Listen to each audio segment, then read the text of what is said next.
and welcome to Say Your Mind, where we tackle the tough question with empathy, insight, and commitment to understanding. I am Temitope Deborah Oyerinde, aka DOT, and I'm your host and advocate for meaningful conversation. In today's episode, we are delving into a topic that touches many lives.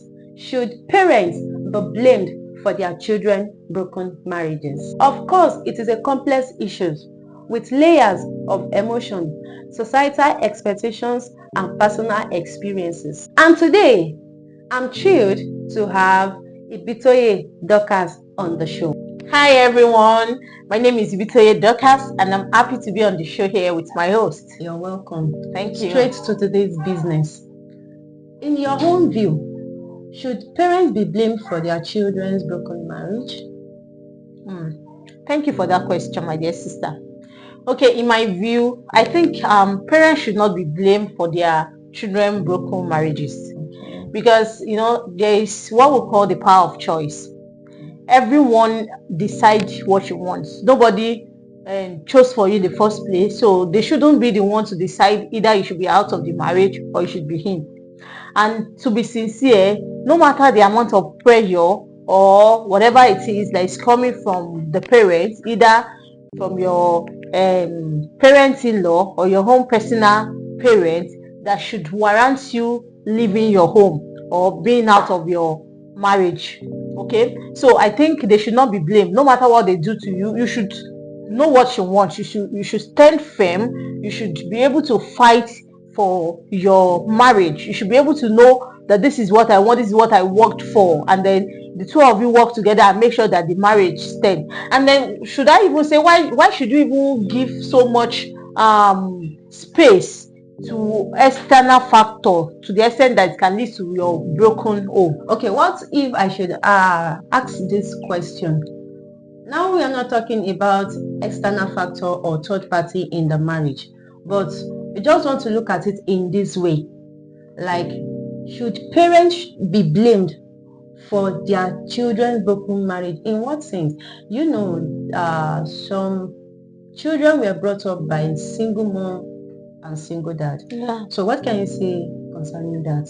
Yeah, I understand the fact that when you come from a home that is broken, or you were brought up by maybe either your mom or your dad, it has a way of playing on your psychology. It affects your emotion, and then if you are not careful, you may want to replicate the same thing in your home. But I still think, just like I have said, you should know what you want. You should know what you actually desire. Okay, for instance, I am from a polygamous family, and then I did spend most of my life with my two parents together. You get what I'm trying to say? It's either I'm with one this time or I'm the other time. Okay. But I said to myself, I said, I'm not going to let this affect my marriage. I'm going to have a good home. I'm going to have I'm going to have a blessed home on here on net. And then I've decided that. So no matter the pressure I'm getting, I'll still go for what I want. So I still want to believe that your parents should not be blamed for your home broken marriage. It's you are the one that decide that you want to be out of that marriage or you want to stay, no matter what happens. In my own point of view, I think parents should be blamed because, one, some children lack discipline, over pampering from parents, and these are men. When they discover that you lack discipline, most of them get angry, and before you know it, domestic violence starts, and boom, they are separated. So to me, I think parents should be blamed for that, because if you discipline your child very well, they wouldn't have any form of much arguments like that, and they will understand each other. Okay, actually I agree with you partially, but I also say that just like marriage is not for children, it's for adults. So even if your parent has raised you in a way that you lack discipline, in as much as you are now grown up, you're an adult, you should learn some etiquette, you should learn some things, so that by the time you go into the marriage, you won't use it to affect your partner. But don't forget that our parents, they are our first teacher. So whatever a child is being taught at home, that is what they will take outside. So I think parents should be blamed. I still insist on parents should be blamed for their children. Well, I will still insist that parents should not be blamed, because in the first place they didn't force you, or they are not the one that chose for you. They are not the one that asked you to go and start marriage or force you to start the marriage. Even if they force you to start the marriage in the first place, they still have the power of choice, except if it was the parent that insists that this marriage must be splitted, these people must be splitted rather, and this marriage must not work again, you guys should go your separate way. If they are the one that now insist on that, then I can say we should put the blame on them. Now to talk more on that, your forceful marriage, because I still have it in mind on asking you question on that, to talk on that forceful marriage. You know that there are some parents that they want you to marry a particular person they already have in mind, like those that will say, it's my friend's son, you must definitely get married to him, they are wealthy, they are this, they are that, you understand? Yeah. So if anything of such should happen, definitely the parents should be blamed for it. Yeah, of course, I will still not want to totally agree with you, because this is jet age, for crying out loud. Okay. So we should force anybody into marriage. If not, since they are not going to put rope on your neck and drag you. But you know there are this mommy, all these my boy, mommy's boy, daddy's girl, all these daddy's girl, mommy's boy. My dear sister, still on this particular matter, especially when it has to do with marriage, there is what we call the power of choice. Even God will not, okay, yes, we hear from God when we want to get married, we pray and all that.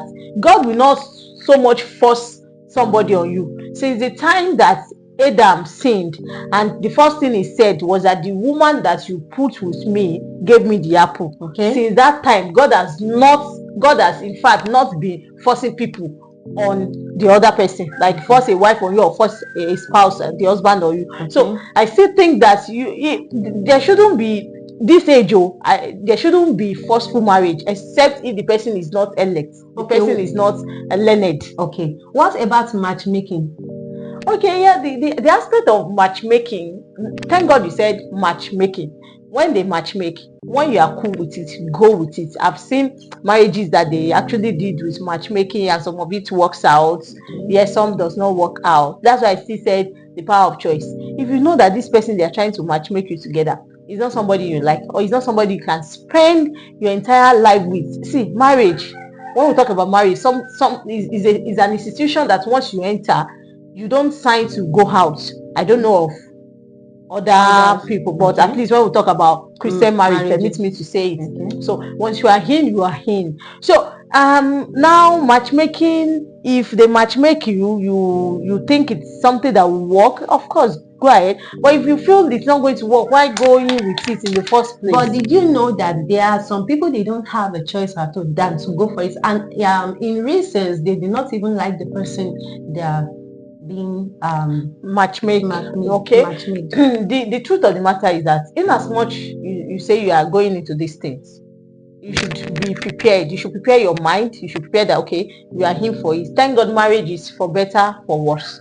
So you are in and you are in, and that's fine now. So you should not now start and say, oh, it's my mom that asked me to marry her, oh, it's my dad that asked me. No, you should rather not accept in the first place than you now getting into the marriage and now regretting and now putting the other person in a tight corner. You know, it's broken marriages has a lot of implications, not only on you but on your spouse and on the children and on the generation after. You know, it's just like you said, children being raised by single parents, single mom or single dad can affect their psychology and all that. Just imagine if you now continue that line. So when do you want to break the chain? So I think you should rather decide that, okay, I'm not going to this marriage, no matter what you say, no matter what you decide, I better stay single and look for the person I like, than for you to now, you know, marry out of pity or out of force, and at the end you should now be, you know, causing issues in the home. Okay, but did you know that with this, frustration can also cause someone to accept the person you don't want to? Okay, then frustration. Now, yes, frustration from parents. Yes. Okay. Now, when we talk about frustration from the parents, my point of view, I will not totally say parent does not have their blame. Okay, you get it. I will not totally say they don't have their own part, but notwithstanding, when we talk about marriage, you live in the home. You live like it's you and your spouse. The parents will not live there. They will not be on the bed with you. They will not cook together with you. So you remember that, okay, it's me and this particular person. So I think, and having that notion should still make you to understand that no matter how the frustration, you should still take your time, because sincerely, my dear sister, the frustration you are getting from your home, I mean from your family or your parents, and in short, is still little compared to the frustration you later get in that marriage when you marry wrongly. It will, in fact, because the frustration in the marriage will be like forever, eternal frustration. And that's what, just like you said, if you can't take it again, you decide to split up, you decide to divorce, or you go your separate way. So why will you now allow frustration that will last for a while to now put you into everlasting frustration? So I would rather decide that, okay, let me still take this frustration and prayerfully pray that the Lord will touch the hearts of the people that are causing the frustration, that your mom or dad or the whole family, then than you now accepting whatever they bring to you out of frustration, and then you continue the frustration forever. Well, to me, my own view, I believe parents should be blamed for their children broken marriages. Let's go for a short break. We'll be back. Welcome back. So, what is your take home on this same topic? Okay, thank you. My own take on this same topic is that parents should not and never be blamed on the broken marriages of their children, because you as a child, as an adult, you are responsible for your life and responsible for your decision. As we wrap up today's episode on should parents be blamed for their children broken marriages, I want to extend a huge thank you to Ibitoye Dorcas for sharing her valuable insights with us. We would love to have your view in the comment section on this topic.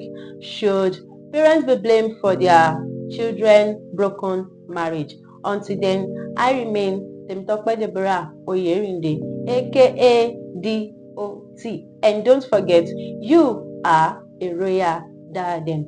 Bye.